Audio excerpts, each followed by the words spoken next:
it's impossible to just be a musician. Like, you can't. If you want to make a living in this, maybe if you're trying to like be where you want to be and be super successful, you have to be a content creator, period. Yep. You can't just be an artist. And a lot of the artists that like doing stuff like J. Cole and all that, they don't like being on camera. Bro, I don't even like being on camera. It's the way I grew up, stuff like that. But you have to be a content creator first. Like, now you compete with somebody who bought, you know, a $30 USB mic and goes on a camera and just screams. And you're over here in a studio paying $50, $100 an hour, professionally getting your stuff mixed, but now you're not making content, but they're putting stuff out every day. Welcome to another episode of Opinionated Off Topic, where we talk to content creators, business owners, and entrepreneurs about their story, their journey, and have an engaging conversation with them. On today's episode, we have the one and only Kolton Pierce. Born into the system, Kolton Pierce was never supposed to make it out. His birth mother was a meth addict, so he was forced to take care of his 1-year-old sister. Faced with all adversity, he was adopted at the age of 5. Going all the way into college football, he never attempted anything with music.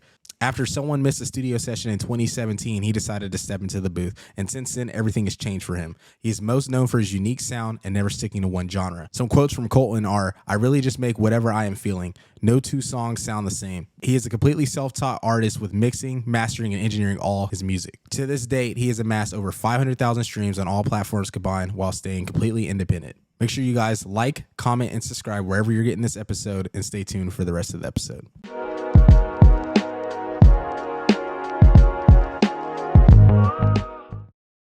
What's going on, everybody? Welcome to another episode of Opinionated Off Topic. Today I'm with Carlos Mojica, co-owner, co-founder of Opinionated Media. I'm Cam Theory, co-owner, co-founder of Opinionated Media. Today we're with Kolton Pierce. Shout out to him. He drove from Dallas. Not an easy drive, especially on a Wednesday evening, but appreciate him pulling up. We've talked a lot, online and, just connecting and networking and talking to each other, keeping tabs with each other. And, it's been a year in the making, but finally get a chance to sit down with him, chop it up, get to learn more about him and, hear about what he's doing and not only the music industry, but other stuff he has as well on the side. So excited to, get into your story. For sure. Is that I'm on your Instagram right now. Is that back piece go all the way across, or is it like half shoulder? It goes like down my back. Yeah, down your the left back side. That's fire. Yeah. Sorry, no, I was just on your Instagram looking at it. I was like, oh, that's fire.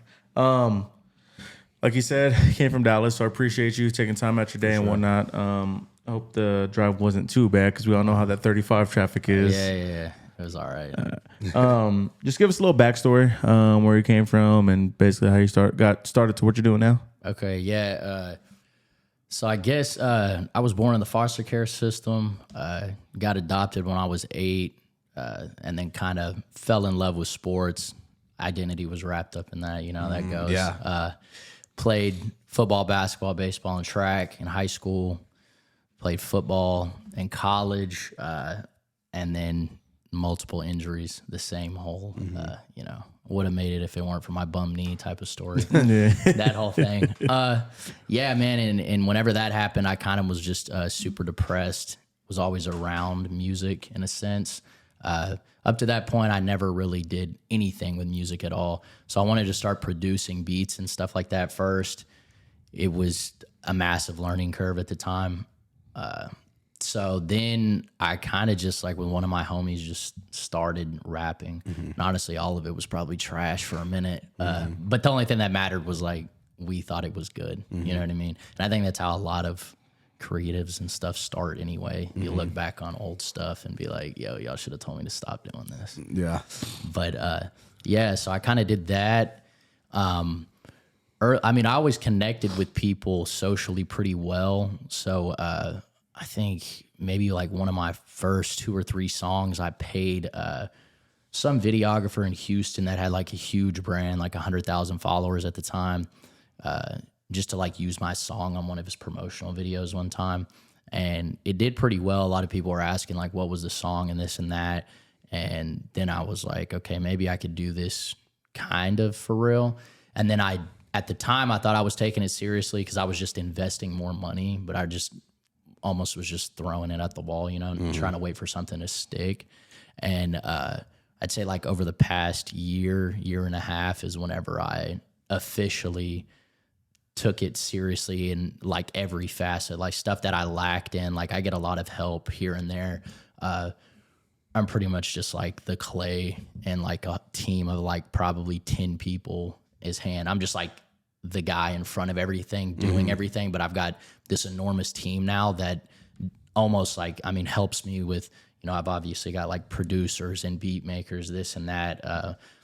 But then I've got like people who help me write. I've had people write entire songs for me. I've had a whole bunch of stuff that I actually just enjoy all of it. But the number one thing I've always done is I make sure 100% to take care of those people off the rip. And I think that's why they love working with me, whether it's like money up front or ownership in it or both. Or, I mean, I've done so much that sometimes they'll just show me love and do stuff for free. You know what I mean? But I'm pretty tight knit with about 10 people or so. So I'm not just like this one entity doing everything by myself, even though it looks like that from like the naked eye and stuff.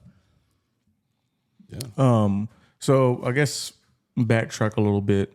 Where was it where you, I guess, found yourself wanting to do music? Because you grow up and you're playing sports all your life. Right. We're both ex-athletes. We're all three ex-athletes, I should say.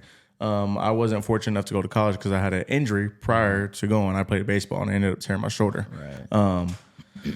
But obviously, like, we're athletes, so before games, we'll all listen to music and like try to get in the zone and cancel everything else out. Was it kind of then where there's just like a little voice inside you, like, kind of like, I want to do this or I want to try this out, or is it just something like, I'm not really doing anything, let's just try it? Man, I really think it was a combination more so of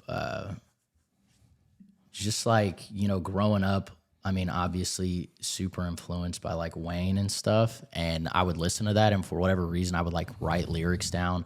And I started to notice like patterns, obviously, like rhyme schemes. So early like that, I'm like 11, 12 years old. You know what I mean? Just writing stuff down and realizing like I liked what I was hearing and seeing. So whenever I got to college, it was kind of, when I got hurt initially, I transferred to Texas State, and then I was recovering, and I was like, you know what, I'm gonna play ball here, but I was just gonna play basketball. I was kind of done with football. It was like my 5th major injury, like in 5 years. I broke my legs like multiple times in high school. So then I was just like, you know, a bunch of my friends. I mean, honestly, a bunch of my friends are black people. They love just rapping and freestyling. At the time, I was like, yo, I could buy like, I already had a MacBook. So like Logic Pro was already on there and all that. And so I was like, man, I could just get a YouTube beat, get homies in here. And at the same time, I could do the whole like, bro, just pay me $20. And so it kind of started out as like, I just wanted to make money off of it. And so I kind of did that for a little bit. But when I started taking it like more seriously was, I can't remember exactly why, but I had saw somebody on Twitter had posted like a music video, and for whatever reason, I was just like, yo, I could do this. Like I could do what they're doing, being the rapping aspect, but not like, you know, the video aspect. But at the time, I knew it like cost money and stuff like that. So I initially went to the oil field, and I remember texting like one of the videographers in Dallas at the time. His name was Trace, and I just DM'd him and I was like, yo, I'm in the oil field right now. Like, I'm definitely going to shoot a video with you. But I had never been a part of the industry. And now that I've been in it for 5 years, I didn't understand that a lot of people would do the whole, yeah, man, I got you, and then never follow through, you know? So that's kind of what he thought it was. But he didn't treat me like anything other than like, okay, bet, bro. So then after I got out, like 6 months later, I went straight to him and we made a video. And off that, he kind of told me one time, like, it's crazy that you actually did that because most people don't. Yeah. So, and I didn't understand that. And I mean, that was like a lot of like woes that I went through in the industry. I didn't understand that like the creative field that we do of entertainment is, I mean, everybody's always like, oh, everyone's fake and this and that. I think there's just a lot of people, when it comes down to it, shouldn't really be creatives. Like they really shouldn't. They just see it as like this cool entertainment thing. they think they can do it for money and make it off money because they hear all the big names making all this money. And so you get a lot of people that are in this field that are just like kind of trash human beings. Yeah. Well, it's hard because like you hear all these names and you see all these names, but all the names that you hear and see, they've been doing it for years and years, if not decades. Right. Now you have your little people here and there that are just overnight celebrities just because one viral moment or whatever the case was, but majority of them, they've been doing this. So like this whole content creation thing isn't new to them. So Right. they already know how the algorithm works or what people want or let's try this and this is going to be the new thing. Like they already know all that stuff. Right. So it is hard because I mean we get comments all the time like oh, here's another podcast or more guys doing a podcast or just another that's always guy. Yeah, it's always going to be that. But I mean, we've been obviously the guys don't know because obviously that's their first time seeing the video, so they're commenting. But we've been doing this for 4 years now. 4.5 going on 5. Like once the next year hits, so it's like there's always grind and reps, like repetition. And it's curious to hear you like from another creative talk about how there's people wanting to create, make content, but they're in it for kind of what they see from outside the scope. Like they see, oh, you get to meet these people or you get a certain amount of followers or you get a certain amount of attention or you get kind of put in the spotlight. And I think a lot of people kind of want what comes with it and not doing it from like the genuine aspect of like, no, like I feel like I have a talent or a piece of art or whatever you're doing, even business wise. And I feel like like this is my duty to kind of give it back. And I think people just get caught up in like the immediate, like, what can it do for me instead of, the actual grind, what it's for, like the true stake in the game. I think like, like you just hearing other people say that it's always interesting to hear other creatives talk about, just when you work with people and, meet people, if they're legit, if they want it, like you. So, yeah, I mean, I don't know how often it comes up with y'all since y'all are a little different doing a podcast. But, I mean, like one of the craziest things I get consistently, and I'll always get this, and I've kind of learned how to deal with it more now, but it is still like disrespectful as shit just to have like homies that have never made a song in their life, right? And I'll show them like a song that's not out yet, and they'll be like, bro, put me on this. Like, let me rap on this. And like, this shit is disrespectful. Like, if we're being honest, because you don't know how much money I've put into this before it's even been released, I mean, it's wild to me that for whatever reason, this is the one field or like career path that for whatever reason, everyone just thinks they're at this level out the gate of whatever they think it is. You know what I mean? Because unfortunately, it's all opinion based. So, and I've told this to people too, like music is hard because it's the one field that as soon as you're capable of entering the field immediately, and like in translation, almost like you could day one be on the same basketball court as LeBron. Like it really is. Like somebody could pop off like that. Now they may not have like the skill level, but for whatever reason, they, like you said, a viral moment, or they knew how to play the algorithms, and they wake up the next day and they've dead ass got 10 million followers, 100 million look views. At Post Malone with Walt Iverson. You look at Blueface. What's the other one? What's his name? I'm trying to think. I mean, who said? I would say Post Malone was on that, obviously, with White Iverson. I mean, then he proved himself. Yeah, to be he a proved real himself. artist. But like now, Blueface, yeah, fuck out of here. Or there's just a ton of artists that like. Yeah, there is. Gucci Gang. I always forget his name. Lil Pump. Like he's another one. Right. Yeah. No. You're right, man. And even with Lil Pump, I'll say, like him specifically, I've always told everyone, like I've been honest, because the one thing I have like going for me with music is I didn't start doing this when I was 10 years old or 12 or whatever. Like people are like, yeah, I've been doing this since I was a kid. I've been doing this for 5 years. So I'm very aware at this point in my life what I lack. That's why I have writers with me. That's why I have a lot of stuff going for me.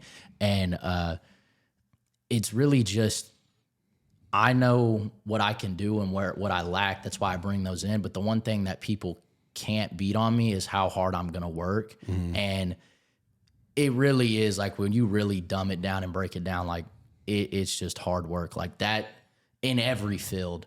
And that's the one thing about Lil Pump. Like he was consistently in people's face, whether you like the songs or not, right? It's the same thing that like Russ has done, but Russ is just talented too. Like I think if you're talented and you're consistent, then it amplifies what you're gonna do. But yeah, man. But like I was saying, that is one of the things that is really weird about music, because they tell you to like you got to be delusionally confident, but like the fact that you're able to be on Spotify off of like you just paid $10 to be on Spotify, and now you're on the same platform that basically any other real artist is on. I think it's a little skewed that you're able to do that. Yeah. And then going back to what you said about how he was like, oh, let me hop on this track.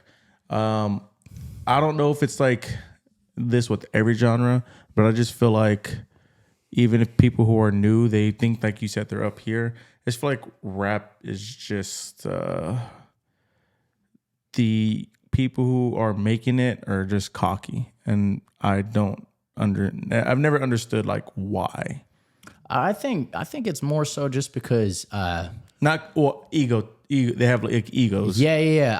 I'll say I think because rap is the only genre that's competitive. Like there's no like, I mean, bro, there's like rap battles. You know what I mean?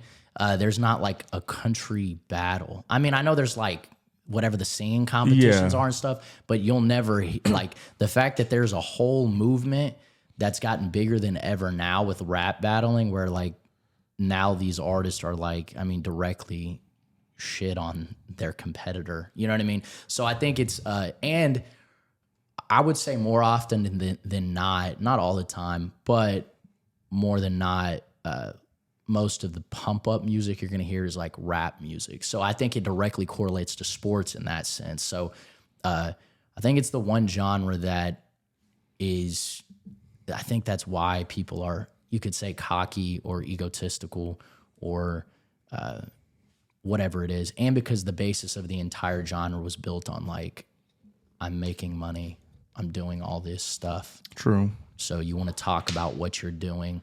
That's the same reason like country music is talking about like, you know, drinking and dancing drinking with their partner and stuff like that. Yeah. My dog died last week. All that shit. Yeah. Yeah, So, for sure. It's just hard because for me, I've opened up my ear a lot more than what it used to be.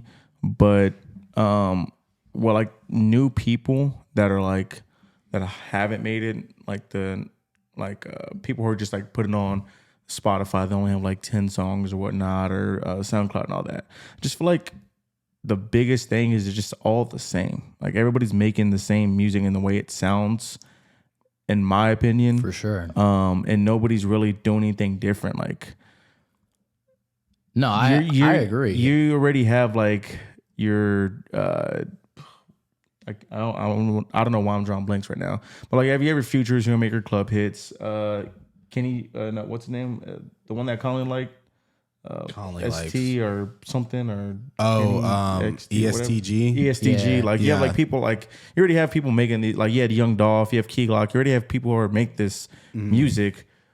Why do people care about you making the same music they're making when they can just go listen to somebody who already makes it rather than trying to find somebody who is making the same thing that they're making? Yeah, I mean, I guess I get what you're saying, but the reality is like the majority of rap is consisted of like minorities, that entire lifestyle. It's the same reason like most of my like friends, best friends, business partners are minorities because I directly relate to them because of how I grew up. You know what I mean? So really all they're doing is rapping about their come up and I mean, I guess their life in that sense. I guess the question I would ask you is like, honestly, whenever you say like there's already that do your own style or whatever, you know, a lot of people are like, you know, do your own thing. how many different things are there? Like, could there actually be with music? Yeah, like, for sure. You know what I mean? Like, I guess because I just look at like, you have your J. Cole, you have your Kendrick, and you have your Drake. Yeah, which are debatable. which is the debatable. top three artists. Yeah, the only things you can be is like the lyrical dude, but the soul connector in the club box. Like, what else is there actually? Because what I was gonna say is like they're 3 artists who like are able to rap about how they lived, but not into the extent of like what it is with everybody else. What do you mean? Like, we'll just say J. Cole. Like, Right. he grew up in the hood and whatnot. Right. But like, he doesn't rap about like, like a Future song when he was in the hood. It's like more of like melodic, more of like. No, I think well, it just sounds like you're just talking about the sound versus like the content. The content's probably damn near the same. The content's probably the same, but I guess just the way they. I guess it's like Future, like, well, I'm just using Future example, but like you have like a Future was and you have like a J. Cole was. J. Cole's like a more humble, and then like a Future, not necessarily Future, but like that kind of sound is like more of like a fuck you, I made it out myself. I wouldn't say that J. Cole's like more humble, because like I feel like rapping in ways like you're gonna be like J. Cole is very arrogant at times of him being like top 3 or if not the best in the game. So it's like that, and like same thing with like these other rappers. Theirs might just be more like materialistic. I would say like I don't know. I feel like rap is very much, it's all the same in different ways, different lanes. I think you do have to like change your sound, but I've also noticed as we've gotten older, like when these newer artists are coming out, like Destroy Lonely, Ken Carson, like some of the Yeet, like some of the newer artists. I don't know any of those. You know what I'm saying? Like I know Yeet because of the name, but I don't like you said, they're changing their sound, they're doing their things. Exactly. And I only know Yeet because of him. Yeah, I don't. And he was on the like Drake album and stuff like that. But yeah, I know. But it's like for us, the older we're getting, like at least for me, I'm not really going in listening to like newer artists on my own. Typically, like if I listen to someone new, it's because someone like put me on, or like I hear them on somebody I already like song, and I'm like, oh, like I like this. Let me go check out more of their catalog. Sure. So I think, like with rap, it'll kind of always be the same way. Like there's going to be, like you were saying, there's always going to be people that are going to kind of make similar stuff as the next person. Because for us, like we're going to listen to Future, Drake, etc., J. Cole, whatever. The younger generation might listen to like, you know, ESTG, some of the drill rappers, whatever. Because that's like who's in the spotlight for them. Like I guarantee you, young kids probably. Like they like Drake, but they're not listening to Drake like we are. It's the same reason they watch like us. Like it's the same reason they watch like those streamers and shit. You'll never see me turn on the computer and watch Kai or whatever. It doesn't mean they're not doing their thing, bro. I'm just not the target audience. I'm not gonna sit there and watch exactly. And he's making like 20-30 million. And their audience is probably like kids and stuff, like Speed. All I that. they're all none like of that, and I'm teenage kids. glad I don't get it because that means I'd be on that mind frame to do that. But I will say, like, for whatever reason, rap is the only thing I can think of where people look down, not really look down, but like have a little bit of like friction with people that are like saying they're good at something. And I get it. Like, you're not saying don't be confident and stuff. Yeah. It does come off crass as someone's like, I'm a dog, I'm better than you, this and that. And I just think it's because how some people were raised, like the people who don't necessarily like that, they were probably raised like, you know, you should be humble and stuff like that. In a sense, and a lot of these people making this music, like they were growing up where if that didn't work out, like if the rap didn't work out, they're shit out of luck. Yeah, you know what I mean? for sure. So they don't even have a choice at that point. But no, I get what you're saying because I do believe, like, you know, be humble. You're either humble or you're gonna be humbled by God eventually. Like that's always the path. Yeah, like, eventually, and I think for me too is I've told him a little bit as well. But I'm just, since we are getting older, I'm getting to the point where like I just don't want to hear that stuff anymore. And I think that's what it is. Like I'm just not. Well, yeah, man. I'm not like that's not. I don't consume that. I don't really want to consume that substance anymore. Well, I want to like Mike. I want to like hear a Mike, or I want to hear like a chill melodic J. Cole song. Right. I'm always down to listen to a Kendrick song just because it's Kendrick. Like you listen, or so you liked older rap in a sense. I love older. Like right. Yeah. So that's one of the biggest deals. Is I always tell people like. they always ask like, is this going to come back, this or that? That rap that you knew is dead. It's dead for sure. And it's not ever going to come back alive, because the reality is you're going to there's always going to be 5-10% of artists that do that, right? Yeah. And there'll be one that'll outshine the rest, and you'll clip onto some artist. Like, I listen to a lot of Russle, crazy lyrical, like puts his soul into stuff like that. I think you would really like him. So that's what I like. Yeah. I like lyrical but stuff. That's my point, is like there's him, and then there's like 50 of these yeets and whatever, and that's fine, because that's now of what the bulk of the industry is. Like, it's always going to change, but that whole like from they've said like recently, a bunch of media outlets and stuff, like, I think that type of rap is coming back, like the old school. It's just not, bro. It's dead. And the reason I think is because of how all the stuff is consumed, because of how TikTok exists, all of this stuff. You know what I mean? And now it's impossible to just be a musician. Like, you can't. If you want to make a living in this, maybe if you're trying to like be where you want to be and be super successful, you have to be a content creator, period. Yep. You can't just be an artist. And a lot of the artists that like doing stuff like J. Cole and all that, they don't like being on camera. Bro, I don't even like being on camera. You know what I mean? Yep. Like, it's the way I grew up, stuff like that. But you have to be a content creator first. Like, now you compete with somebody who bought, a $30 USB mic and goes on a camera and just screams. And they could be using like a clip-on camera that costs $50. And you're over here in a studio paying $50, $100 an hour, professionally getting your stuff mixed, but now you're not making content, but they're putting stuff out every day. And that's why I think it's that lyrical stuff, you really have to find it. And then those fans like you have to do more than just listen. You have to like really support. Yeah. So like Russle, one thing he does is he puts out his album, but he puts like pay what you can. And it's like, it's 99 cents or whatever you can pay. And he had some people pay like $600-$700 for his like regular 10-track album. And those people really rock with him and really support him. That's what makes him be able to do what he can do for a living. You know what I mean? Because that whole streaming, all that shit is consumer first.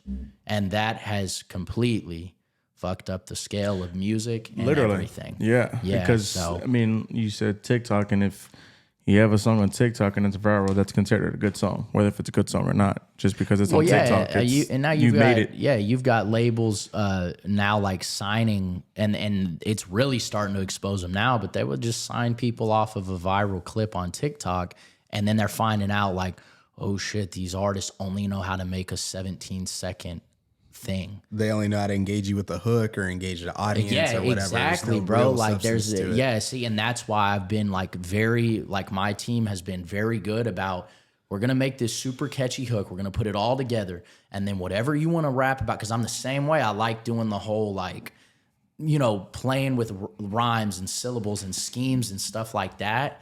And, but I know the melodic stuff is like what hooks someone on TikTok. So I got to do that and post that. And then when they go and listen to it, they'll realize like, oh, this other stuff is like pretty cool too, though. You know what I mean?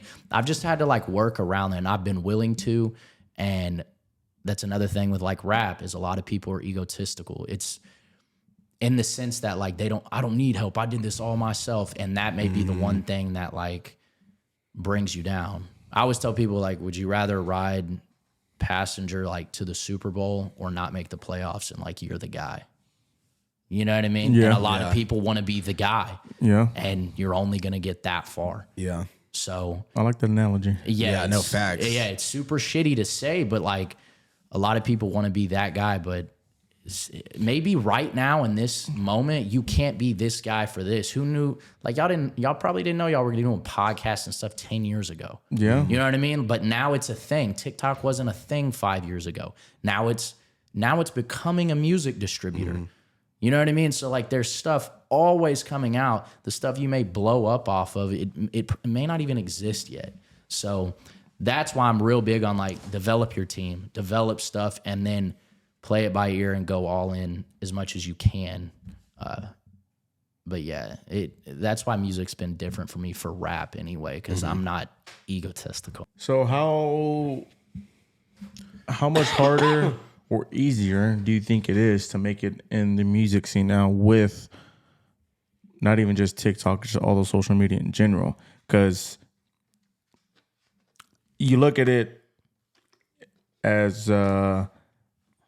through social media is like, all right, I'm on Instagram, one song or one platform. Snapchat, because you can put music on. I just found that out the other day. Right. You can put music on Snapchat, it's another platform. Right. TikTok and Twitter. So you're like, there's probably more out there, but you're on these 4 platforms. So it's Facebook. not in Facebook, and I'm not on TikTok, but I'm on Twitter. I'm not on Instagram, but I'm on Twitter. Right. So that I might at least see it on Twitter. Then you have other people like me, and then you have other people who have everything and use everything. So It's crazy. do you think only it's like 15% of the world is on Twiter? Yeah, That's crazy. And That's it's crazy. like 7% of the users do 85% of the tweets, and he's like, I'm only on Twitter. yeah. Man, Bro's in a box.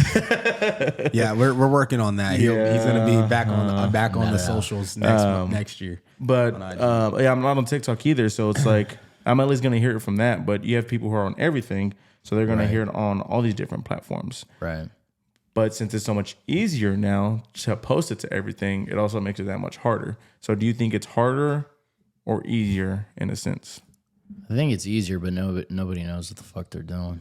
Actually, like I got into this actually to manage artists, but nobody, like that's the first thing I was trying to do. I found like 2 artists, and they'll know who they are. I'm not gonna say, but they'll know who they are. Yeah. So they were just, I mean, not really egotistical. They're creatives. They wanted to do what they wanted to do. And I never messed with like the music, none of that. I was just like, you do the music and I'll do everything else after. Like the business side, I can do all that, right? But neither of them wanted to listen. Like they just didn't want to do it. And that's fine. But then I'd find people who are willing to do that. They just made shitty music. So then I was just like, I can't get down with it if I don't even believe in your stuff. And not to say they were making shitty music. It was just like, I didn't even believe in it, So I say that to say, then I started making music and was like, even with mine, I'm gonna show y'all that if like with what I know, you can even push my music. Not to say my stuff is garbage by any means. Now I actually like this project I have. I'll show y'all stuff a little after this. Yeah. It's kind of nuts for real. Cause I've got people who helped me write on it that literally just got writing credits on the Drake album. Like I've been harvesting these relationships and like have real connections with these people. It's not just business. Like these are people I text and ask like, hey, I hope Thanksgiving was good. Yeah. This is before I'm even knowing that they're working with these people. Cause I'm like that with people that I want to keep in my life, Yeah. And so I've got like people, real artists that have written for me that crazy with pen, bro, crazy. But a lot of these people, like you said, they signed up to be artists, bro. They didn't sign up to do all this other stuff. Like what I hear you say that like, yeah, there's all these other platforms. It should be easier because you can reach more people, right? But the catalyst is like, you got to sign into this, post this. Then you got to sign into that, post that. You tell me that, and off the rip, there's a thing called Repurpose.io. It does all of it with one click. You just have to sign in one time. You see what I mean? Like, yeah. And you've probably heard of stuff like that or ads for that stuff where they're like, you want to post on all these at one time. It's like an Anchor or DistroKid, but for apps. Yeah, well, yeah, anything you connect to it. Yeah, so like it posts to like 30 different platforms, and all you do is type it in, and it repurposes everything to every platform that you've like signed in through that account. It costs like $20, $30 a month. You only click it one time and it's gone. You know what I mean? But for me, I took a whole different route, and he knows I developed an entire app. So now you go to my people are called the street team, right? I've got like a private Facebook group. We're like 1,400 members now. And like the thing about that, to join that group, you got to give me your email and phone number and where you want to see me perform. If you don't give me that, you're not in, right? So I've got 1,400 people that agreed to do that just on Facebook. Email list, I've got like an 8,000 person email list. That stuff, that's like, whenever you talk about algorithm and stuff, that's what creatives don't like, because it's like this invisible monster that you can't beat no matter what. Because when you hear people like, you know, these artists that are deep with their soul and this and that, like, how much can I really put into my soul onto this track and just give you something? Because as soon as you hear it, you've probably done the same thing. As soon as you hear it, you're like, this is so fire. When's the next one come out? And it may have taken that dude like 3 months to put his whole heart into a track. You know what I mean? But now from his perspective, he's like, oh shit, now I got to make another one and put it on TikTok. I can't do this. And I argue that most creatives that are really creative have trouble doing the TikTok thing because, sometimes you'll see it, and I've done it where I'll click on someone's profile and then I'm like, oh, this is the 15th time you've posted this exact same clip. And because of that, I won't follow them. Mm-hmm. But I'm also not their target audience. I'm not a consumer, bro. That 90% of the world is consumers. And it's hard sometimes for creatives like us to really understand that. Like I just said, I'm not gonna go online and look up Kai's stream or Aiden's stream. Yeah.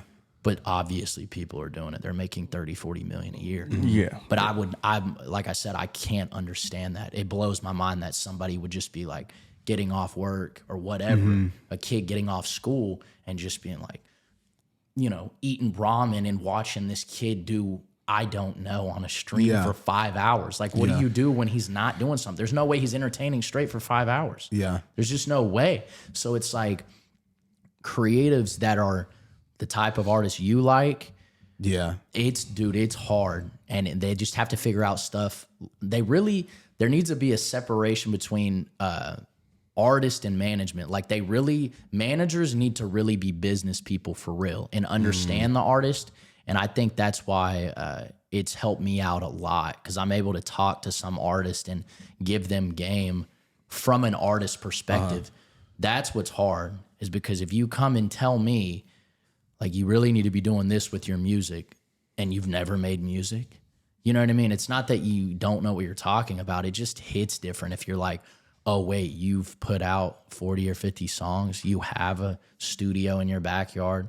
It's the same thing if I came in here and was like, yo, these angles on this podcast are fucked, man. You know what I mean? And you would be like, yeah, okay, guy, whatever. Yeah, no, for sure. You know what I mean? Yeah. Yeah. It's just... No doubt. Yeah, so, and that's how artists feel sometimes whenever management comes in and tries to do stuff like that. But yeah, like I said, I don't think it's easier or harder. I actually think it is easier, but nobody knows what they're doing actually. They're just... Because if your first reaction to like, you get something is to post it on Instagram, you're at mercy for whatever algorithm exists there. I'm not, bro. I post my stuff on my app, or I can send it in an email blast of 8,000 people, and even though I'm only getting like 30% like response rate on that, that's like 2,600 people or something. And I post it on Instagram. You already know how Instagram algorithms are, bro. I have 10,000 followers. I randomly will like post a story and I'll get 1,400 views, and then I'll post a story of my dog, 47. Yeah. Fuck is that? You know what I mean? Yeah. Yeah. And Instagram's done that, and TikTok is starting to go down the same road, bro. Oh man, it's the TikTok thing is huge with being stuck at the 300 view mark. Like everything gets pushed out to the first like 250, 300 people on the For You page. Yeah, it's something like if 50% of people don't like it or watch a certain amount, then it won't continue to get pushed into the algorithm. It's not going to push it because then you think like, oh shit, this is going to look bad on my thing. But what's crazy about this is like now, used to you could see somebody had like 100,000 followers on Instagram, and your first thing would be like, okay, how many likes do they have? So you could buy those. Faking those was easy. Faking the comments was way harder because you just get like emojis. And on these little services or whatever where you buy bot comments, it would cost more money for somebody to do more than just an emoji because it takes more time, right? So it's like pretty accepted on TikTok that if you have 1 million followers, you could have videos that only have like 3,000 views.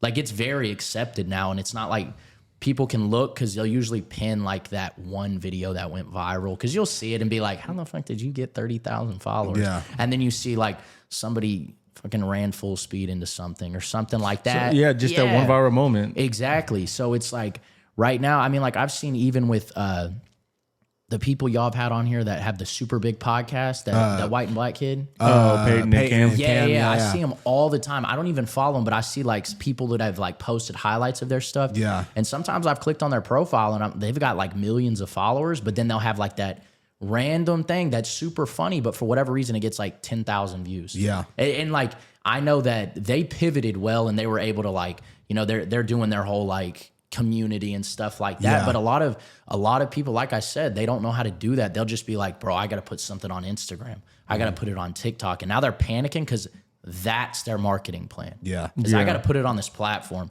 And that platform sucks, dog. It's the same thing with like, we just looked at this recently. Me and a friend, like Kim Kardashian has what, like 300 million followers. She gets like 1 million likes.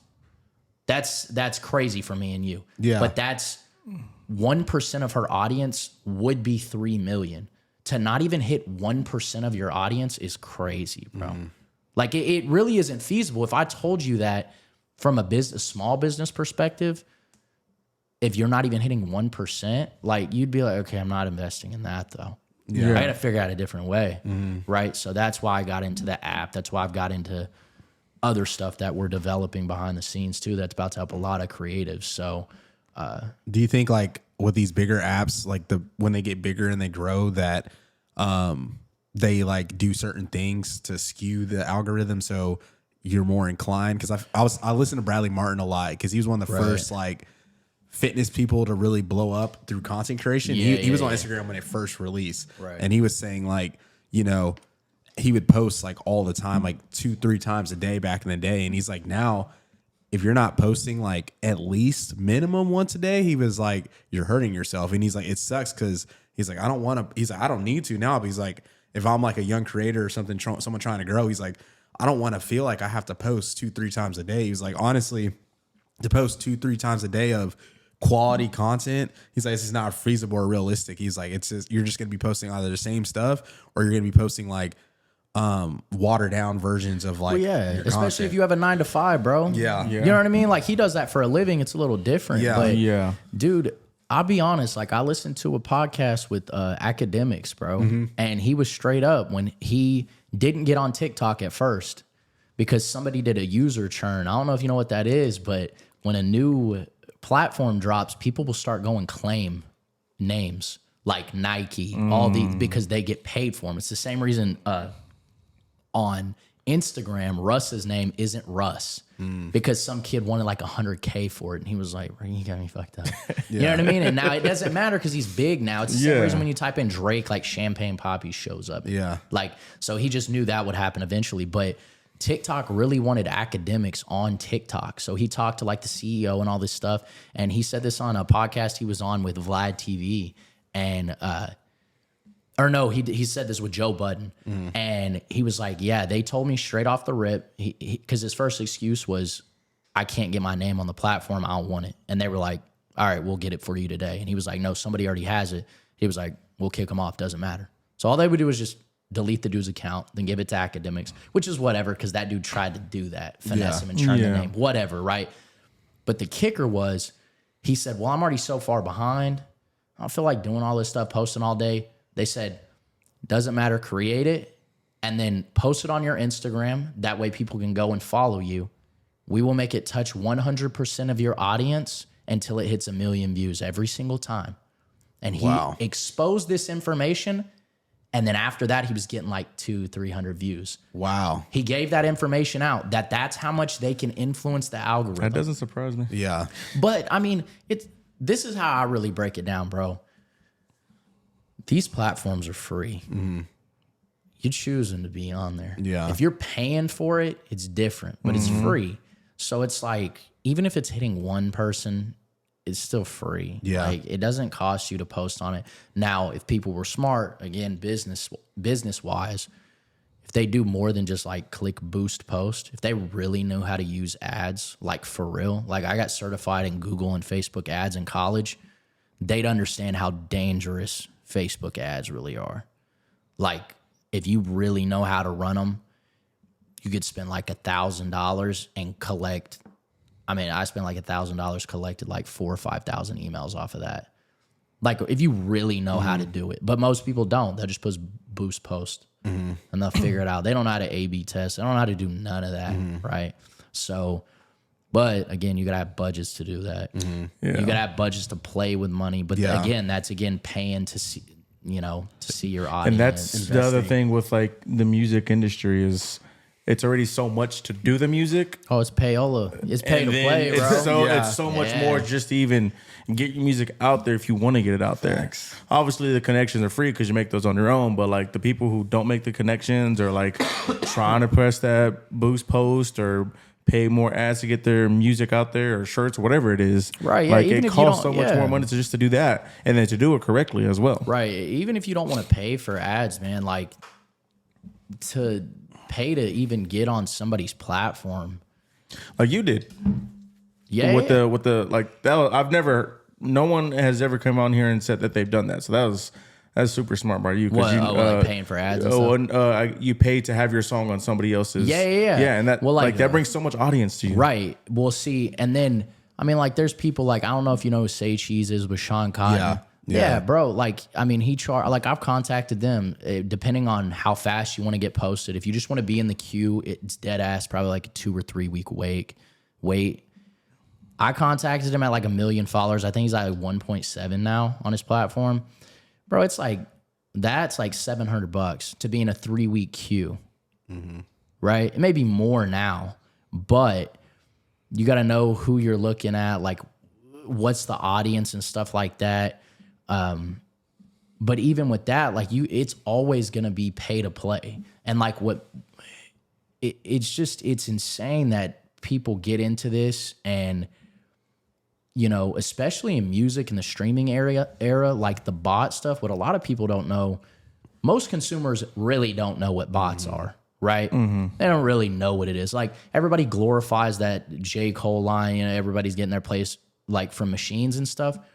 The irony is Drake, Kendrick, I'd say like really Drake, J. Cole, and like Ed Sheeran and Taylor Swift, I'm not kidding, probably have the most bot streams out of any artist by accident. Because most people don't know how these bot streaming things work. This is what they do, bro. And this is what's so funny about that. So as an artist, like if I want to be on some Spotify playlist, right, that's like Workout 2023, I can go in the bio of the Spotify and see, it'll say like contact here to be placed, right? You contact them, they're like, yo, it's going to be $1,000 if you want to be the top 5 song. If you want to be the first song, it's $2,000 or something. We'll put you up there for 30 days, right?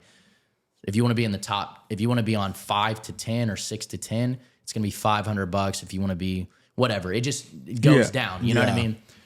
This playlist may have like 60,000 followers, right? But they can't just put a whole bunch of dog shit songs on there because they're not vetting your song. They just want to know if you'll pay, right? The first 3 songs are always going to be the #1 songs in the fucking world right then, which are probably a Drake song, a J. Cole. I mean, when All the Dogs dropped, guaranteed it had FPS. It has those songs. So what they do is this is how they bait you. They'll say, and this is another reason I can educate a bunch of artists on this because I'm open about this stuff. That other artists, they've had this done to them, they just won't admit it. Yeah, I've had the same thing done to me, bro. I used to have like 150,000 monthly listeners that I thought were legit and cool and this and that because I was doing this, and then I started getting songs removed off Spotify. But I didn't know. Like I thought I'm just like seeing genuine results and this and that. I stopped paying for these services after like 6 months. I'm thinking like half of them will probably fall off. Yeah, bro, it went down to like 500 people. And I'm like, how do you lose that much? And that's when I really started studying how this shit worked. So they'll tell you, because you want to like, hey, how can you guarantee that my song's going to get 50,000 streams? So what they do is they pay an IP address in India or some other third world country because it's just way cheaper to do it that way. And you don't earn any money from those countries, correct? You earn like mad lower percentage. You already earn like 0.003. Yeah. It used to be 0.008, but they've messed over Spotify so much with this bot streaming. It just goes lower and lower and lower. And now you can be on Spotify's discovery mode if you give Spotify 20% of your earnings. But now everybody, and you're more likely to get discovered, but now everybody wants to do it, right? So all that happened was now they just take 20% of everyone's money. And you still earn 0.3. Well, now, yeah, well, you would earn 80% of whatever that is. You know what I mean? Because they take 20% of it now.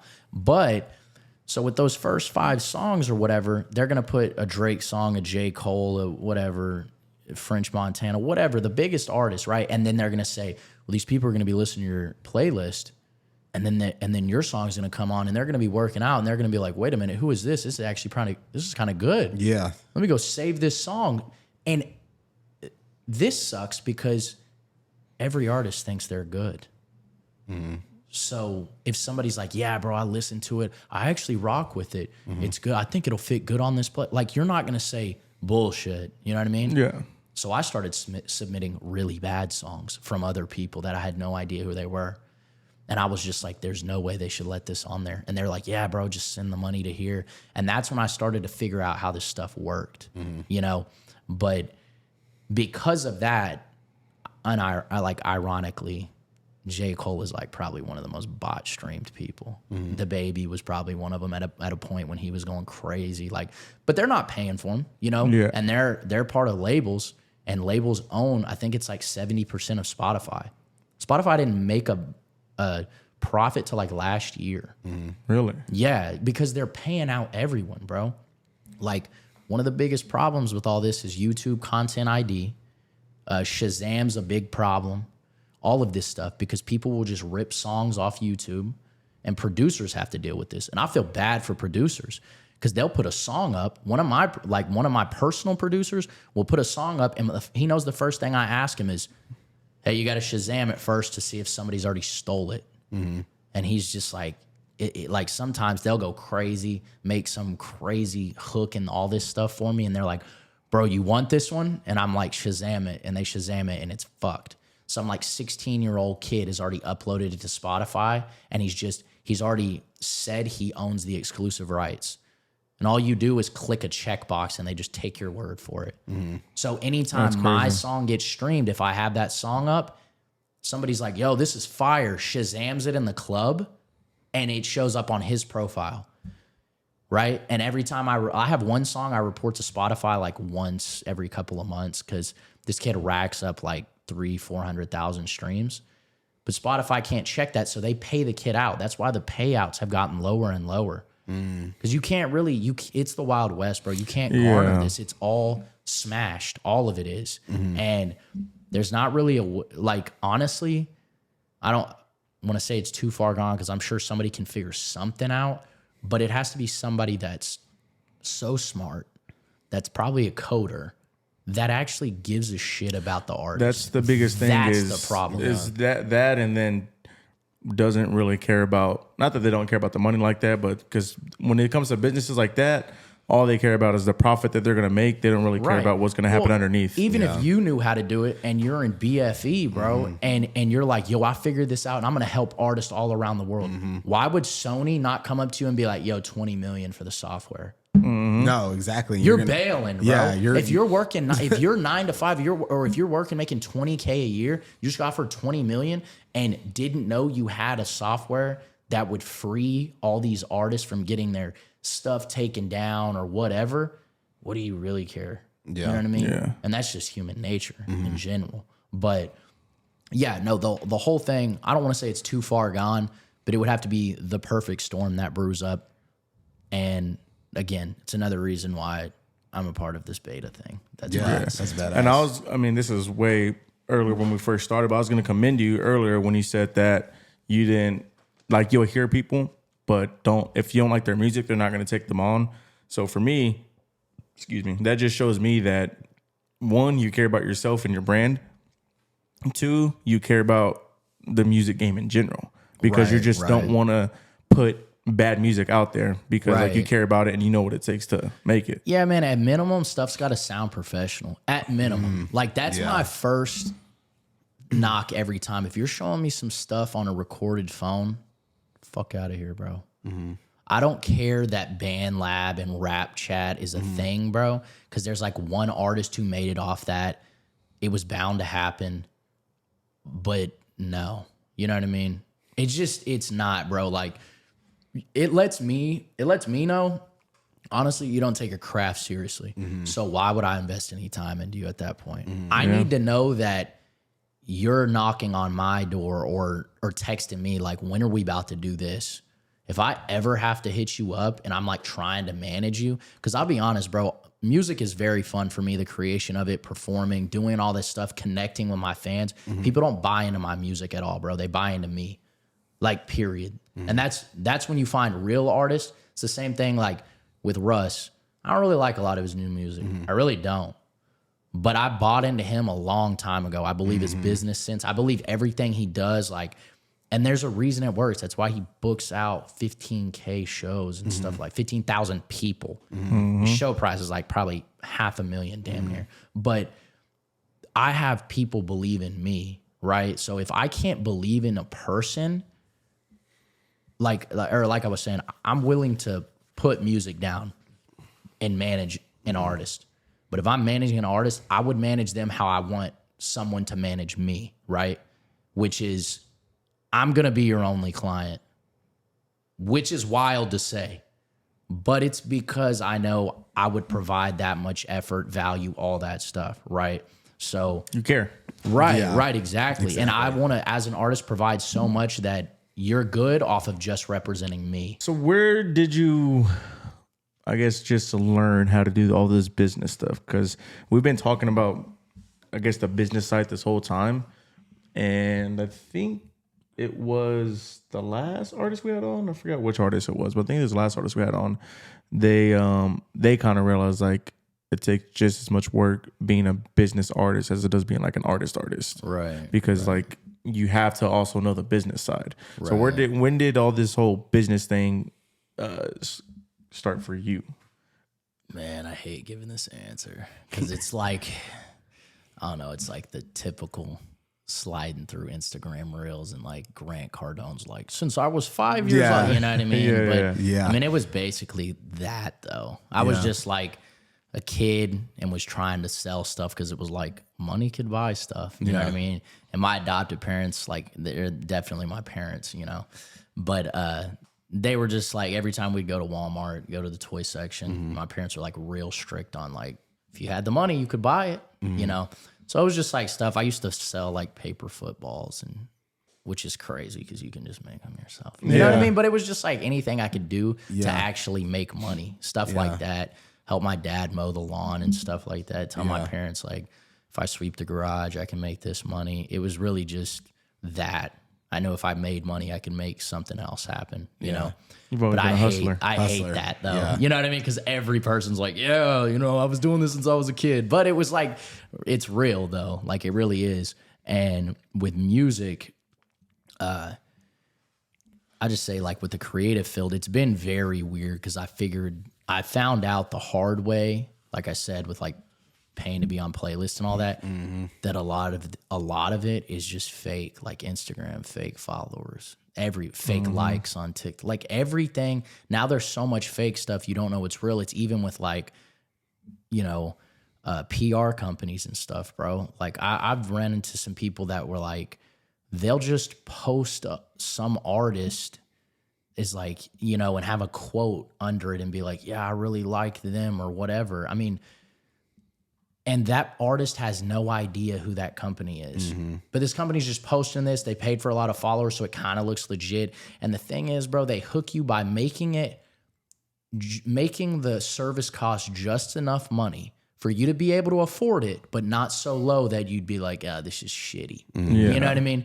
And it's just enough for you to be like, man, if I saved up another paycheck, like $800 is a good deal, but that's a lot of fucking money to lose. You know what I mean? Yeah. So it just like I started to realize a lot of that, and I always go back to like running ads through, even though it's the only way I learned that it was real, because I was getting real responses from real users and all that. And so after that, I was like, bro, I could pay like the page Rap.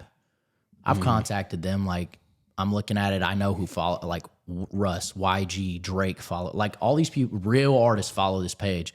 I'm like, bro, I could pay $3,000 to be on this page, or I could pay half that to put into my own ads and get direct like results. And results in the sense that like, even if I was overpaying for the conversion rate, at least I knew exactly what it was doing. Because especially on a page like that, I mean, bro, you follow these pages. Like I follow another page called Dallas, Texas TV. Yep. Bro, check this out. Crazy shit Dope page, right? Yeah. And then I get a fucking post from a realtor, bro. Yeah, I don't give that's a how shit. rap is. Yeah. That's funny you say I don't that give because a shit about that, bro. Get the fucking houses out of my face. I'm trying to see somebody get clocked in the middle of the street, bro. And we were You're talking losing about that followers one doing day. that, It's just bro. like rap's not even rap. Like it don't even post rap anymore. They No. just post like whatever. That's also how like House of Highlights is. Like they'll post like And you know that's not exactly even when it's sports paid, related, bro. and then people in the comments will be like, "Slow sports today, huh?" or whatever, because it's like, well, even with that, it's a little like whatever. Like those, I still see those. I'm talking more so on like when you go on like the page, like Rap's page or whatever, and they're posting like Offset and this and that or something that has to do with rap. And it still does, but out of nowhere, I'll see some dude that's like, does this person have Song of the Summer? And I click on his profile and he's got 800 followers. And I'm like, Yeah. bro, just paid you 3 bands for this? Get this bullshit off of my page, bro. Yeah. Like, for real. Because I'm not trying to see that on a Rap's page. And this is what's happening with, like, Dallas local media, bro. Like, in the sense that, like, the media for hip-hop in Dallas is just smashed, where it's gotten to where I've seen these local like rap blogs who have 60, 70,000 followers. Bro, I've legit seen them post like Cardi B and be like, is she the top 5 hottest rapper? Like, and it's a picture of her twerking. They're like asking how attractive she is. And I'm like, bro, it's just because you got to post something now. You know what I mean? Like, this is shitty to do, dog. She doesn't care about you. Like, yeah, That's the thing I was she going to really bring doesn't. up earlier. I forgot what we're talking about. But it also has to do with music too. But I was going to tie it into whatever that was. Oh, when there's something about Bradley Martin, like you have to post at least, he said at least once a day.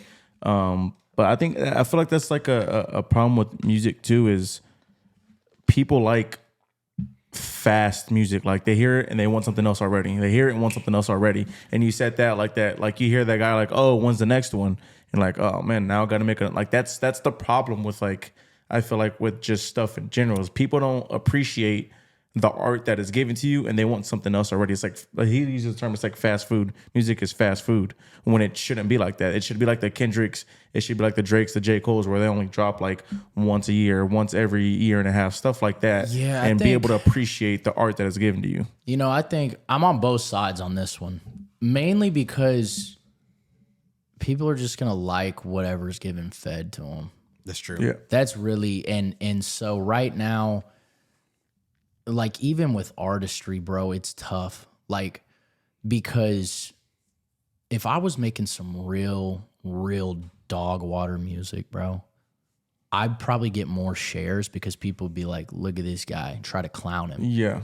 But and if you're like, no doubt talent is crazy, then people will share it and be like, yo, this guy's next.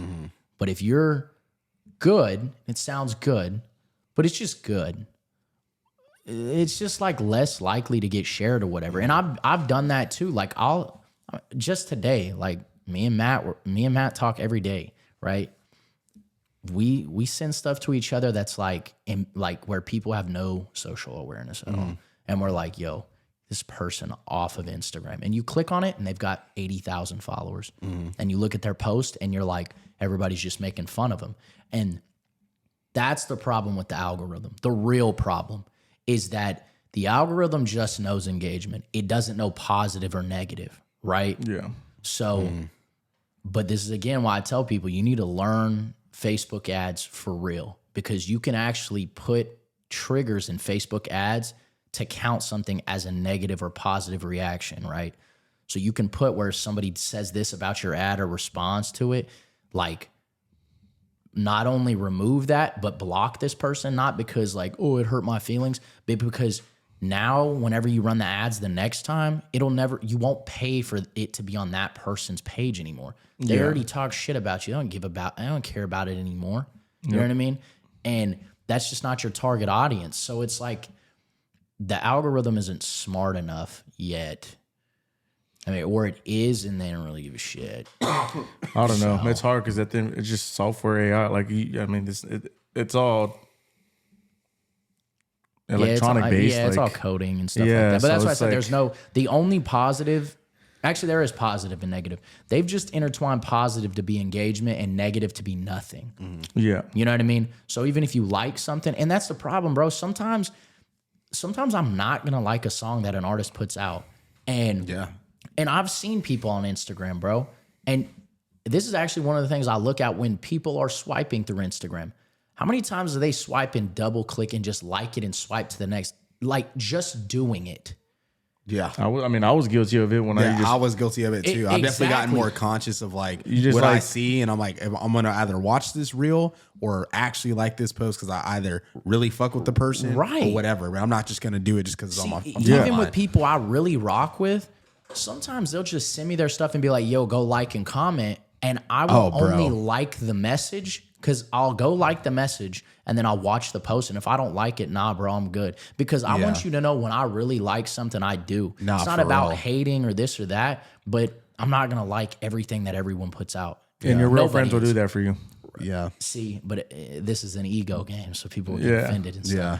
But it's just, man, that's why, that's a lot of the reasons that I've actually kind of started liking TikTok more because my profile is so fresh that my algorithm is real for what I like right now. Same, bro. I actually been on it lately and it's like way better than it used to be for me. Exactly. So like on Instagram, bro, my algorithm is smashed because I got it when I was 12 years old and I had it from 12 to now. Yeah. And when I was 12 to 16, I was a little horny kid. So I'm getting way too many bikini pictures. Yeah. So I get to where I just like favorite homie stuff. Yeah. And I have like, I don't even know if you know this, but you can have like your favorites that you follow. You get the notification when they post only whatever. for them. Yeah. And I only do that for my homies. My Instagram's gotten better now. Yeah. But my TikTok is like, honestly, my feed on TikTok is dope because it's comedians and like motivational podcasts. That's pretty much it. Yeah. Because when I see and I've actually, even on TikTok, when I see something I don't like, I actually go out of my way to like hold it down and then put don't show more content. Same or like not this. interested. Yeah. I do that. I did that whenever they were doing that dumb shit AI live stuff, bro. Oh, yeah. I did it on every single one of them, bro. Because I just didn't want to see it. And I know how the algorithm works where it'd be like if you watch it just long enough. Or if you just like it. Yep. Then they'll feed it through. And I just couldn't let it happen, bro. And that's the cool thing about Twitter lately because my Twitter, back in the day, same thing. Like you see a bunch of girls and stuff on there now, but now my Twitter is perfect. Like I'm like almost addicted to it in a sense because when I get on there, I get like sports or like content from like my favorite creators or music. Like it's specific movies. It's like specific to They like have done one better. I want to see. It's gotten a lot better. Yeah, because I will say that, and I haven't been on there in a long time. I get on there here and there, but I've noticed when I do, because I liked something whenever Chat GPT first came out, and then I was just getting suggested like new in AI today, and I was like, okay, I don't really care, but I see what it's doing. So I've been a little more conscious about stuff I've liked on there too, because the algorithms are getting better for that. And it's crazy too, because they notice like if you do anything, because I never like or quote or share whatever the hell it's called now. Same, yeah. I don't. But I always copy the link and send it. Right, yeah, But I'm assuming they pick up on it because for sure. it's more sports coming that in. Counts and as then, a share, and then mine's just sports and video games. That's all mine is. Yeah. Exactly, and, So, I mean, that's what I like. I'm interested to see what my Instagram's going to be like because obviously, I mean, we're all men. We're all horny at one point of our life. Well, that's what I'm saying. But I haven't been on it in like 2 years. Yeah. So when I get back on it, I wonder if it's like, let's give him the same stuff, or is just gonna like let's see what he likes first. Yeah, and then it's give him gonna that. feed you a ton of content. It's going to be like figure out probably everything, and then whatever you go for, like whatever from whatever there. you start liking liking and all that. Yeah, YouTube I think has gotten good with it too. Like I think YouTube, and I get on there, I've been watching like a lot more like crime stuff or Yeah, like the shorts are dope on yeah, there. I so don't it's know gotten a why I lot like better. YouTube Shorts more than TikTok. I just do. I think it's because the algorithm's a little bit more focused on or there, even just like maybe. videos too. It's like, for example, like if I haven't watched car content in a while, then I'll watch like maybe 5 or 6 car videos, and then like my recommended will be like more car. So I like how YouTube's like immediate. I feel like with whatever you typically watch or whatever.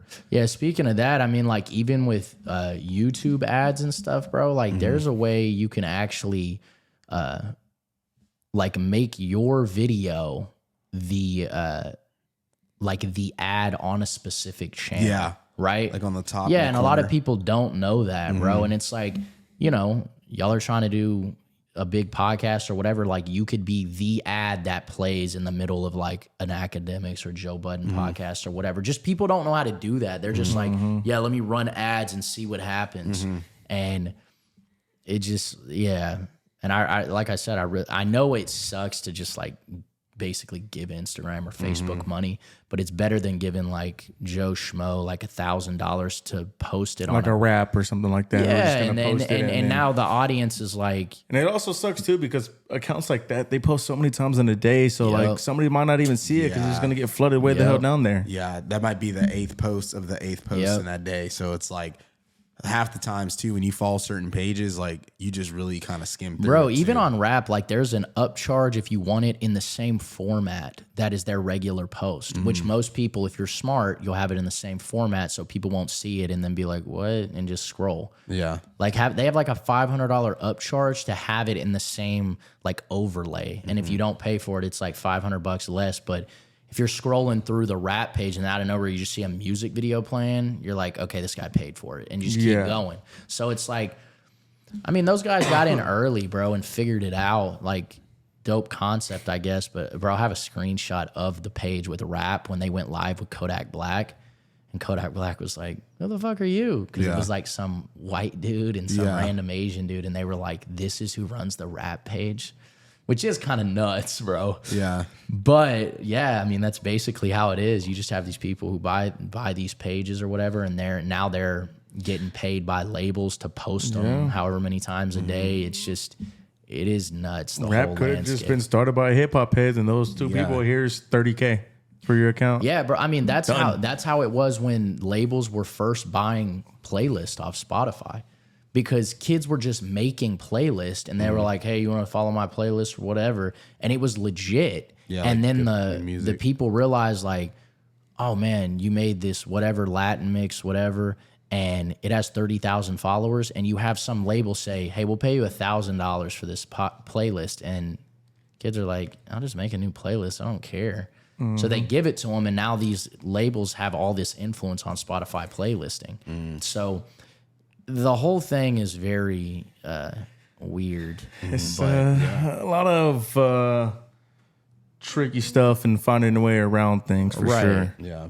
It just and that's what I'm saying. All of this caters to the consumer. So when artists complain about this stuff, no one gives a shit, bro.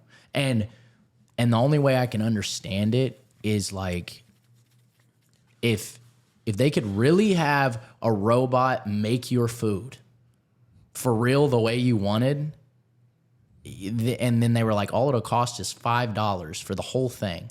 But if you get it fixed by this person, it's going to cost $15. You don't give a shit about the person, even if they lose their job. You want the easiest thing. And that's what I was saying. The music industry has catered and put the consumer first. So that's why artists have done stuff like Grouped and all that. So you have to get people to fall in love with you and make the effort to go make an account on another platform or whatever. But it's also tough with stuff like that because people are getting subscriptioned to death, bro. That like whenever NB or what was it, NBC or whatever, Peacock. when Peacock removed The Office from Netflix, that was the downfall for consumers. Yeah. They didn't put consumers first on that one, and that's the first time the regular person, everyday person, felt it because they were like, I already pay for Netflix. I'm cool with just paying for Netflix. I don't care. I won't see The Office now. But then everyone started breaking off. And then they were like, okay, now I'm paying for all these subscriptions. So now that's come back on the creatives, you know, because you have to under promise and over deliver with everything. So you've got to bring so much value that somebody's going to go on their phone on Safari and go sign into a website and then put their credit card information in on top of everything else they already do. You know what I mean? So you've really got to get those people to trust you and love you and this and that. And that's why, again, like on Facebook, I have my street team. Literally, I'd put a post in there. I'm the only one allowed to post in there. And that's another reason I like Facebook, because there's still 1 billion users a month on there. It's the most platform with active users, I think. It's also the platform with the most engagement per post. A lot of people don't know that. And they have the longest engagement because you've always seen crazy Facebook posts where people go back and forth and start arguing. And that's why, because people are more invested on Facebook though. And the reason it's why is because I think Facebook was based on personal relationships first. Yeah. So it's different. You can see people's family members, pictures to the public. Now you can, you know, block that or whatever if you want to have private, but most people have public profiles. So if you talk shit about me, I can go see who your mom is and go talk shit to her, right? So people have a little bit more pride whenever a post happens or whatever, and they want to give their 2 cents, and now you got people arguing over the internet. So because of that, I mean, like there's other stuff like groups on Facebook. So when I started my own group and I was running it and I'm moderating content and I'm doing all this, well, I just made like the street team, my people who really rock with me, that go the extra mile and like DM me, yo, I really like your music, or send me a video. And then I'm like, hey, like if you're interested, I give everyone else like the sneak peek. Like they've already heard my album, bro. Like they've heard this stuff. They saw me making my studio behind the scenes before I even posted it. They got all this stuff. And that's the under promise, over deliver stuff. Is like, I'm gonna give y'all value, but ultimately, like, it's still up to y'all to support. And if you don't want to be in there, I kick you out. Like, I'll find people who will, bro. And that again goes to like, you gotta have people believe in you versus honestly the content you're making. Because if the content's carrying, it's tough, bro.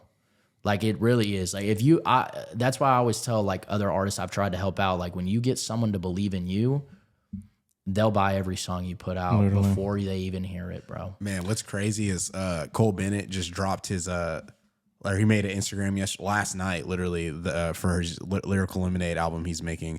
It's called All Yellow or whatever. And it has, I think right now it has like under 10,000 followers, and like I was one of the first like 2,000 people to follow the account or whatever.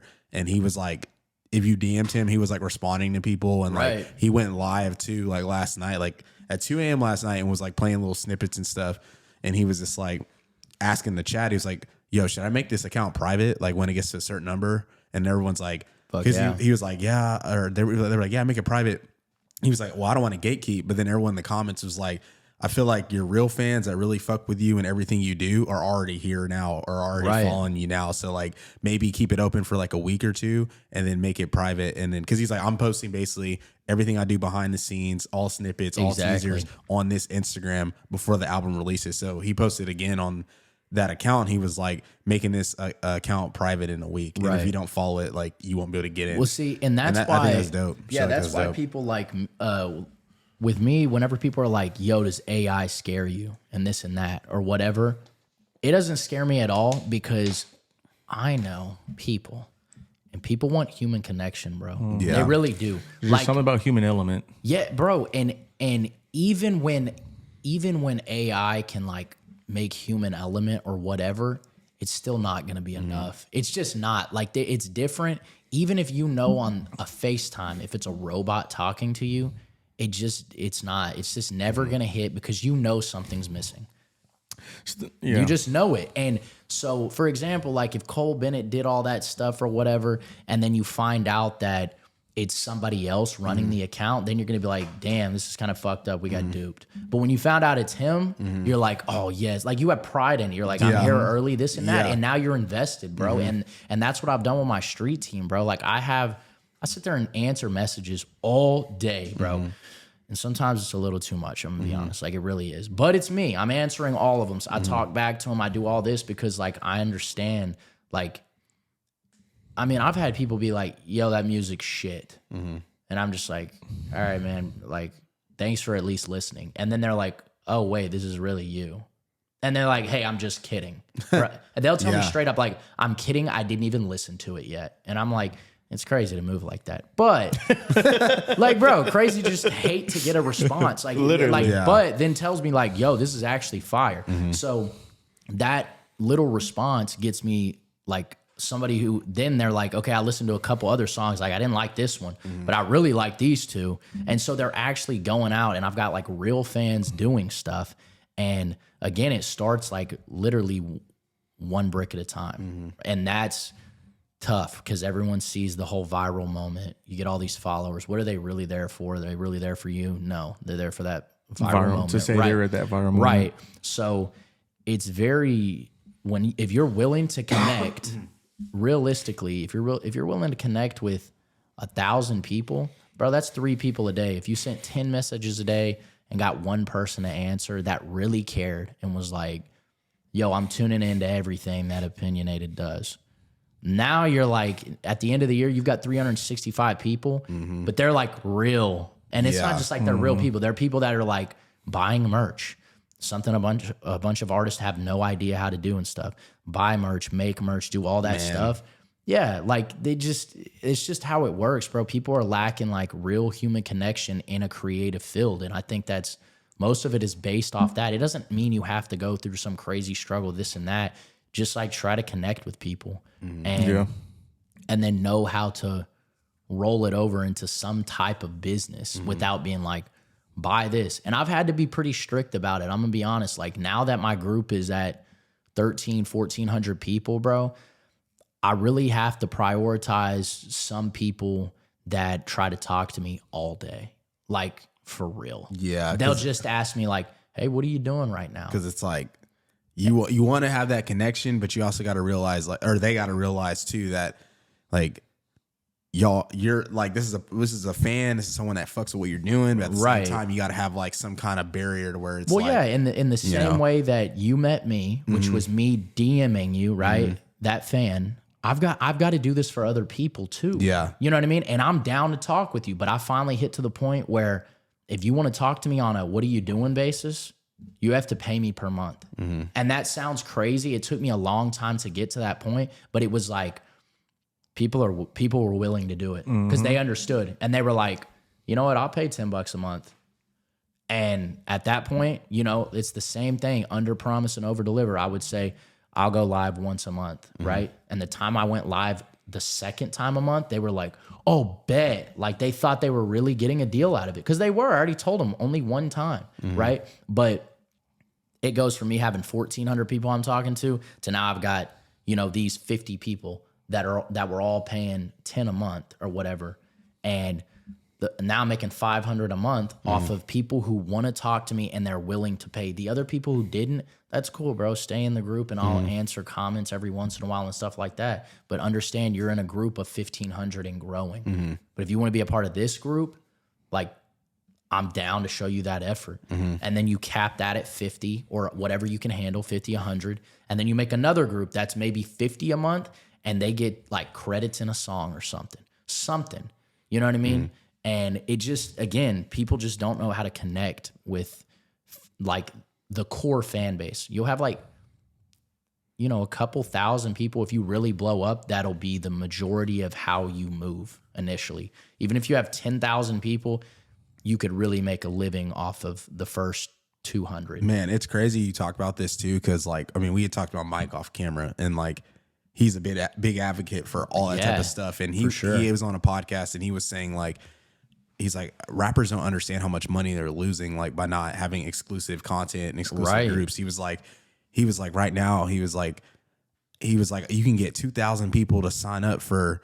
He was like, most artists have like a ton of followers. He was like, you get 2,000 of those people who are real fans, like you were saying, to follow you and, you know, pay for subscription for $10 a month or whatever. He's like, that's 20 G's a month. He was like, it's insane that like people aren't doing that. And he's one of those people where like He's got like 35,000 people. Yeah, and I was telling him, I was like, dude, he's had, because he went through that whole thing with his business and he had to like shell out like $800K. And I was telling Carlos, I was like, bro, it's actually crazy how much money he makes from like not being like a huge artist because of how he moves as a businessman. It's insane. And it's at the end of the day, it's also your money. Like even if you're on a record label, like that's not your record label's money. Like that's your money that you get to keep, that you don't have to pay anybody out to or anything. Right. And that goes along. That's probably more money than what you got with a record label. Oh yeah, just because how they are. So I also follow a gaming group called Optic, and they kind of do the same thing. Right. Which they just started doing not too long ago. Which, funny enough, I meant to say I had a dream that we had Hex on the podcast, and I asked him why it took so long for him to come out with an app, like knowing the fan base that they have. Anyways, neither here nor there. But they have an app where you can have free membership, obviously, but you only get X amount of stuff. Right. And then you have another membership that's $100 a year, but you get all this content that like only people who pay that will see. Right. And the people who fuck with you are gonna pay that. Right. And I mean, $100 a day adds a lot of money, but like for a year, that's really not that much money. You break it down. But I mean, they're one of the. I mean, I paid for it. I mean, it's like $7 a month. Yeah, because I mean, I'm a fan. Right. And then that's kind of how like Kai Cenat is, like that type of thing. 'Cause I mean, I'm a gamer, so I watch Twitch and like I don't watch him, but I just know like how it it works. Stuff like that. Yeah. I used to watch old boy who played like God of War a lot, or not God of War. What was the other one? It was his name was Nick Merckx. Oh yeah, Nick Merckx. But he was playing like he plays Gears of War back in the day. Yeah. I used to watch him because he was entertaining as fuck. Yeah, but like people. So with him, he was on Twitch. He was the most tier 3. It's called. You have in Twitch. You have 3 tiers. It's tier 1, tier 2, which tier 3. Is probably like the highest paying. And so it's $15 for a tier 3 sub. Yeah, but Twitch was fucking people by taking 50%, which is nuts. So. It really just depends on what they do, because it is 50-50, but like it depends on who you are and it depends on what your contract is. Yeah, what went crazy was whenever Aiden did an interview with Akademics, and he was like, yeah, but you're different, so you're getting better percentages. And he was like, no, I'm not. And that kind of helped Kick out. So I feel like Aiden was a little when he blew up, he was a little young and immature business side, so that's why he got fucked. Because like Nick Merckx, he just came out and said like, my contract with Twitch was I don't get any of my sub money, which is crazy. But they gave him a big enough check to where like it didn't matter that he didn't need his sub money. Like it was life-changing money, and it clearly is life-changing money because I'm sure it is. It's just if you look at like his house in Michigan that he made, then he bought a house in Florida at the same time, and then he sold the house and like lived in Florida, lived in a mansion. Like he has all this stuff, so clearly it's life-changing money. I'm sure it is. It's just it's crazy to me that just like creatives are just willing to bend, bro. Like I understand, like if I was offered 50, 100 million, for sure. Yeah. But if enough really were like how Mike did and Nick, they made their own platform and they're like trying to get artists to join it in creatives in general, because like you can go live on that platform, do a whole bunch of stuff. And I think for someone like him, it was more of that like, we're gonna give you like 30 million type deal, which is more money than he would have made just from his subs. See, which is crazy because fucking Aiden made like 31 last year. Like that kid's going crazy. I mean, and Kick just gave Nick, I'm pretty sure it's 1 year for 10 million. Yeah, Kick also gave like that XQC dude or whatever that guy gave. It was like 100 million or something crazy. But also the platforms were early. I think they're scaling back now. They were early on just giving the bag to people. And it really screwed them because they realized like they gave like a Steve Will Do It talked about he set up a whole Kick deal with 6ix9ine and they gave him $5 million up front. He had to stream for 1 hour a month and they would pay him another $5 million at the end of the year. So 12 streams for 1 hour, he get paid another 5. Never did one stream. He just got the $5 million up front and bailed. But that's what I'm saying. Logic kind of did the same thing. No, yeah, well, that's what I'm saying. These companies started realizing the upfront bag is not what it should be anymore. Or they would get people that were like, we'll pay them up front, and then they would realize that when they were streaming and they were up there, they just weren't entertaining, and the fan base was dropping off like that. And it's, again, like you're launching a new platform, like people were on Twitch like that, and now it's like, now I gotta go sign up for Kick, and I gotta do this. There's like Discord paywalls, Patreon paywalls. I feel like everyone, not everyone, but a lot of people do, like, as dumb as it is, like they will complain because they're like, oh, I can just watch your content for free. Like, why are you putting this paywall up? But it's not meant for them either. So it's like, right? No, yeah, for sure. That's what I'm saying. Like, you'll find the people who are willing to pay, and it's not like because you're trying to be greedy or anything. It's like, bro, I'm providing something, and if you don't want to pay for it, bro, that's cool. Go do the free stuff, or somebody else will get you to a point where you think it's worth it. At that point, all I tell them is, I guess for me, I'm not providing enough value to think that immediately when you saw $9.99, you didn't immediately think that's a deal.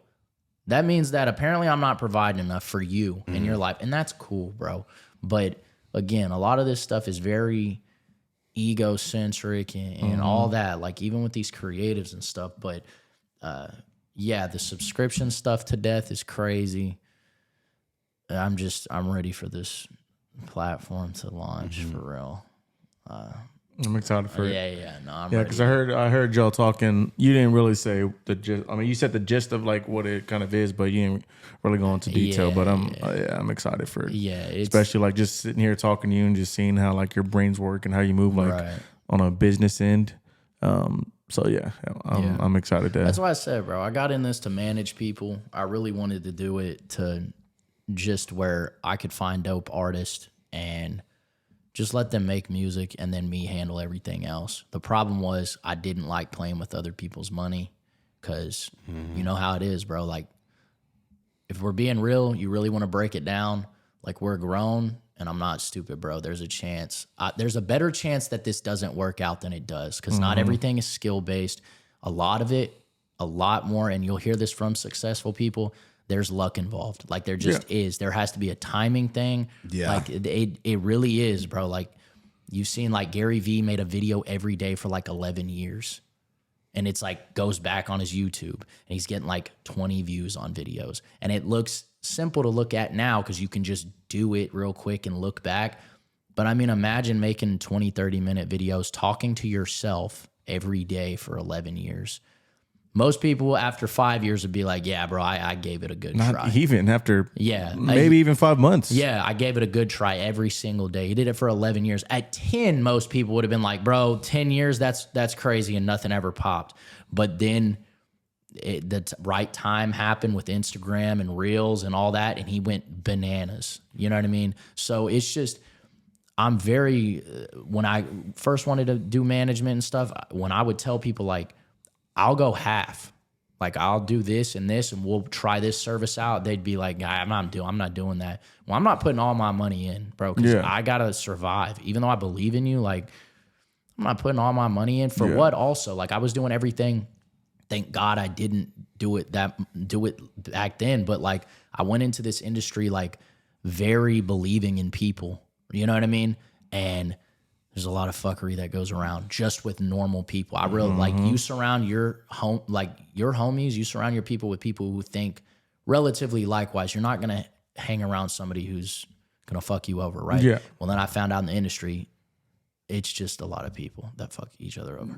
Yeah. So I was doing a lot of stuff like, yo, I'm cool with managing you, no paperwork. Like, I've orchestrated like deals with some of artists, like dead ass, that I wasn't even managing. They had me on the phone doing radio deals in Dallas with them to get their songs on the radio, and I got it on there for free, right? Then they got paid on the deal, and I got no bread.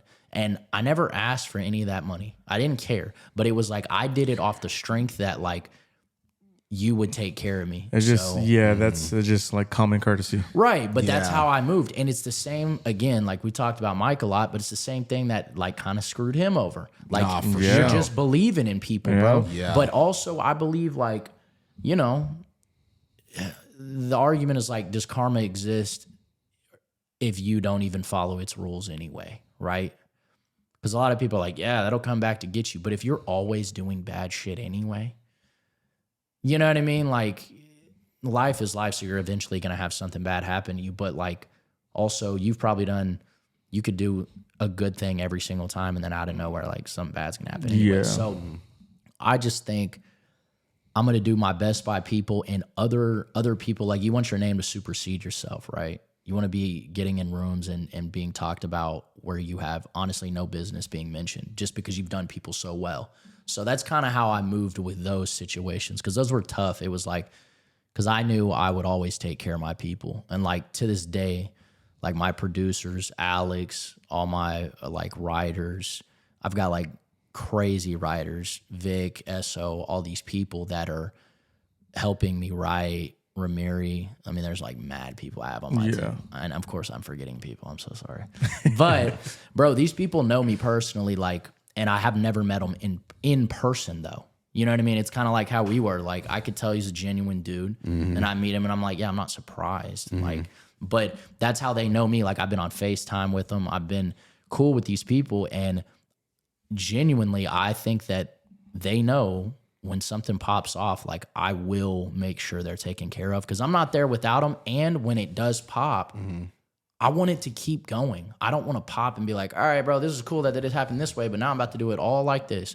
Like, I think it's dope to, you know, bring your people along and stuff. So and I think the people I've talked to and I've been around since I've done good business first and vetted them in that sense, that they've realized, like, I'm a good dude. They've been cool with me, and I've had them around long enough to know, like, they're good people too, bro.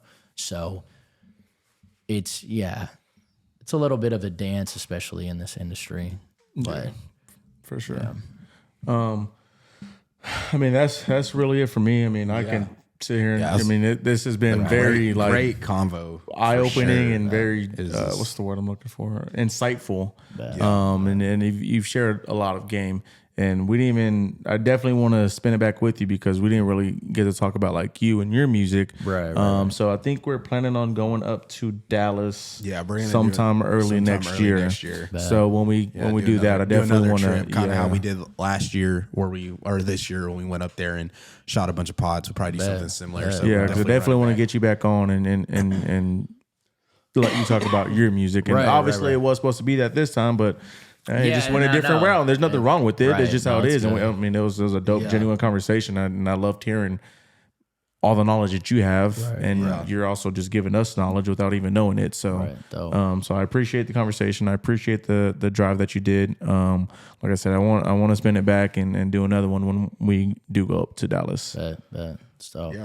Yeah, man. Thank you again for pulling up. You know, the combo was dope. Like, I remember we had been talking on Instagram and, you know, just discussing. You were like, I'm ready to tell you guys just like a lot of stuff that people don't really ever talk about on pods and stuff. So yeah, super excited about that. And last thing but not least, I guess like, how does it feel having your own studio, but like you built it though? Like, how's that feel? A lot of people want to come record, but I don't let them. Yeah, I understand that. I put in a lot of work. Shout out to my moms and my sister, because my mom's like basically Mom the Builder. Yeah. So she helped me with a lot of that. But yeah, man, it's definitely a scary thing, because I did put a lot of effort into it and a lot of money, a lot. Yeah. So, but yeah, went from the closet recording to like in a legit shed turned professional studio. So it's pretty dope. Yeah. But yeah, like you said, very, very scary sometimes. Yeah, no doubt. It's got to feel good though. Yeah, for sure. Like, I would say it's you can like either look outside the window wherever it is and just be like, that's mine. I did that. Yeah. Well, I mean, yeah, and it can be its own like double-edged sword at times too, because it's like, when you know you got to go out and pay for the studio time and go out and get your people ready and every second counts, you're like, all right, I got to make the most of this. But now mine's like, I can walk back there and just go in the studio at any time. So sometimes I'm like, I could do this in an hour. I could do this tomorrow if I wanted. You know what I mean? So it does have its own like, you got to stay definitely disciplined and extra motivated, or you can fall into the like, well, I don't have to pay for studio time now, so I'm good, you know. But it doesn't force your hand either. Like, even when I would try to go to studios, I used to feel like, okay, I have to make something happen right now. Yeah. So even you're at paying my all that money. my studio, I'm just like, bro, I could chill in here, and then who knows what'll happen. Yeah, chill in there, vibe, and then like inspiration hits. It's like, all right, and if nothing happens, then it's like, damn, bro, it's a little bit of a waste of a day. But I can, but I didn't waste no money. I ain't waste no money. I can just circle back tomorrow. Right, exactly. But yeah, bro, I appreciate y'all. Before we hit this off, is there any shout outs you want to give or anything for us? Yeah, I mean, shout out to y'all definitely for hosting me, and definitely my street team. It's a big part. That's like my fan base, and then definitely shout out to my team, videographers, producers, writers, everyone. They're like the backbone, basically, of how I'm doing all this. And if there's any artist that think that they could get me to hang up the mic, I'm definitely open to that opportunity. And I mean that in the sense of like, if they think they're good enough to make me quit making music and manage them, I'm definitely down. But it's gonna take a lot. I mean, it'll take a lot. But I'm always open to any type of conversation like that. So dope. Yeah. Again, thank you. I mean, it was a pleasure. Sure. I know, like I said, I keep saying it, but it's not a far drive, and just for anybody to drive 30 minutes means a lot to me. And you drove a whole 2.5 hours, so that really does mean a lot to me. And I hope you had a good time, and at least you got to share some stuff that you might have not shared before, just stuff you just want to get off your chest, whatever the case was. But again, thank you. I appreciate it. Like I said, won't be the last time. I look forward to everything you have going. I mean, I just hearing you talk, looking at your Instagram, seeing how well it's structured and all, you know what you're doing. I think you'll be successful in anything that you do, whether if it's in front of that mic, behind the mic, managing somebody, behind the camera, whatever the case is, you're going to be a successful dude. So you got a great head on your shoulders, and it's only up from here. Appreciate it. Yeah, man. Super dope conversation with Kolton. You know, we'll be in touch for sure. And especially once we get our studio soon in 2024 is the goal for us. So definitely want to do more like, you know, exclusive content with artists, or even just more stuff kind of showcasing like maybe seminars or whatever to kind of help people understand like really what this music game or any like content creation game is like. Because I feel like a lot of people, including ourselves, like I'm pretty sure Carlos and not only me, we just learned a ton today just from talking to you and, you know, just learning really like how stuff is structured and how stuff's manipulated. So hopefully to the people that are listening to this, or the artists that we've had on before and are listening to this, you know, take notes, good game. I'm pretty sure if you reach out to Cole, he'll definitely chop it up with you too. So yeah, that's it for me. Yep. We'll have all his stuff in the links down below, in the description. Y'all always see on the screen. Y'all know how we get down. Go show him a love, give him a follow, tune into his music. That'll do it for my boys over here at Opinionated. We'll catch y'all guys next time. Peace.